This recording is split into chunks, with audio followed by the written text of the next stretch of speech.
Cricket starting days లో batsmen కి ఒక బాల్ ఆడడం రాకపోతే సింపుల్ గా వికెట్ల ముందు కావాలని కాలు అడ్డం పెట్టేసేవాళ్ళు. ఆ చీటింగ్ ని ఆపడానికే 1774లో క్రికెట్ రూల్స్ లోకి వచ్చింది లెగ్ బిఫోర్ వికెట్, LBW.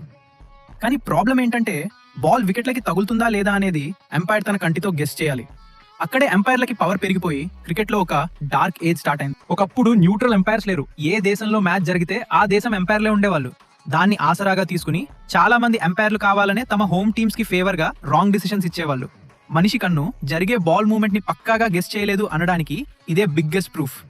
మరి దీనికి సొల్యూషన్ ఏంటి? అక్కడే ఎంటర్ అయ్యాడు doctor Paul Hawkins. Artificial intelligence లో PhD చేసిన ఈయన బేసిక్ గా మిలిటరీలో క్షిపణులు గాల్లో ఎక్కడికి వెళ్తున్నాయో ట్రాక్ చేసే టెక్నాలజీ మీద పనిచేసేవాడు. స్వతహాగా క్రికెటర్ అయిన ఇతను ఒకరోజు చెత్త ఎంపైరింగ్ కి బలయ్యాడు. అప్పుడే క్షిపణుల్నే ట్రాక్ చేస్తున్నప్పుడు ఒక క్రికెట్ బాల్ ని నేను ఎందుకు ట్రాక్ చేయలేను అని ఫిక్స్ అయ్యాడు. స్టేడియం చుట్టూ 6 హై స్పీడ్ కెమెరాలు పెట్టి గాల్లో బాల్ స్పీడ్, స్వింగ్, పిచ్ మీద బౌన్స్ ని క్యాలిక్యులేట్ చేసి ఒక ప్రెడిక్టివ్ మ్యాథమెటికల్ మోడల్ ద్వారా బాల్ ఎక్కడికి వెళ్తుందో కనిపెట్టే హాక్ ఐని సృష్టించాడు. 2001 మే 21న ఇంగ్లాండ్ వర్సెస్ పాకిస్తాన్ మ్యాచ్ లో ఫస్ట్ టైం దీన్ని టీవీలో వాడారు.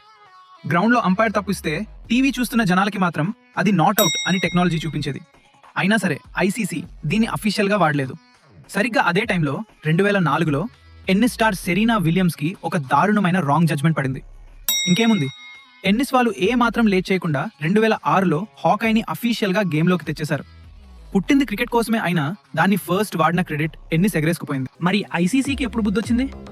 2008 Sydney test, India versus Australia, పుణ్యమా అని. ఆ మ్యాచ్ లో అంపైర్ స్టీవ్ బక్నర్ ఇండియాకి వ్యతిరేకంగా ఏకంగా అరడజను రాంగ్ డెసిషన్స్ ఇచ్చాడు. ద్రావిడ్, గంగూలీ లాంటి వాళ్ళు అన్యాయంగా అవుట్ అయ్యారు. మ్యాచ్ అయ్యాక కెప్టెన్ అనిల్ కుంబ్లే గ్రౌండ్ లో ఒకే టీం స్పిరిట్ తో ఆడింది అని డైరెక్ట్ గా ఫైర్ అయ్యాడు. ఆ కాంట్రవర్సీ దెబ్బకి ICC మెడలు వంచక తప్పలేదు.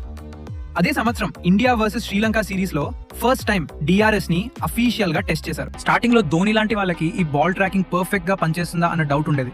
కానీ ఆ తర్వాత అల్ట్రా ఎడ్జ్, హాట్ స్పాట్ లాంటివి యాడ్ అయ్యి ఈ రోజు ఏ స్పోర్ట్ లో లేనంత అడ్వాన్స్డ్ గా క్రికెట్ లో DRS సెట్ అయిపోయింది. ఒక సైంటిస్ట్ బుర్రకి క్రికెట్ తోడైతే పుట్టిన ఈ హిస్టరీ ఎలా ఉందో కింద కామెంట్ చేయండి మామ. ఇలాంటి మైండ్ బ్లోయింగ్ కంటెంట్ కోసం మన ఛానల్ ని సబ్స్క్రైబ్ కొట్టేయండి.